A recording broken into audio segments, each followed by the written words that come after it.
आज श्रावणी सोमवार आहे। आता पाहूया त्या संदर्भातल्या टॉप 9 बातम्या। आजपासून पवित्र श्रावण महिन्याला सुरुवात। 12 ज्योतिर्लिंगांपैकी एक असलेल्या त्र्यंबकेश्वर मंदिरामध्ये गर्दी, दर्शनासाठी भाविकांच्या रांगा।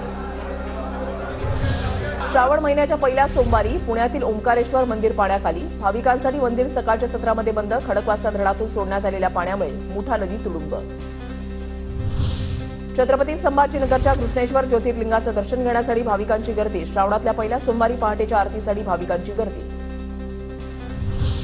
श्रावणी सोमवार निमित्त 12 ज्योतिर्लिंगांपैकी 8 ज्योतिर्लिंग असलेल्या नागराज प्रभूंच्या मंदिरामध्ये गर्दी। राज्यभरातील भाविक हिंगोलीच्या मंदिरामध्ये दाखल। अकोला शहरामधल्या राजराजेश्वर मंदिरामध्ये पहिल्याच श्रावण सोमवारी दर्शनासाठी भाविकांची मांदियाळी। महादेवाला जलाभिषेक करत भाविक दर्शनामध्ये गुंग। श्रावणाच्या पहिल्या सोमवारी भीमाशंकर मंदिरामध्ये भाविकांची मांदियाळी। श्रावण महिन्याभर मंदिर भाविकांसाठी 24 तास खुले राहणार। श्रावणी सोमवारच्या निमित्तानं रत्नागिरीमधील संगमेश्वर तालुक्यामधील मार्लेश्वर मंदिरामध्ये भक्तांच्या रांगा। मंदिरामध्ये आकर्षक फुलांची सजावट।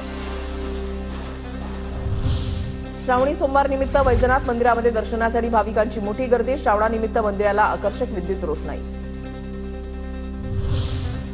श्रावणी सोमवारच्या निमित्तानं मुंबईतील बाबूनाथ मंदिरामध्ये भाविकांची अलोट गर्दी। हर हर महादेवाच्या जयघोषामध्ये मंदिर परिसर दुमदुमला।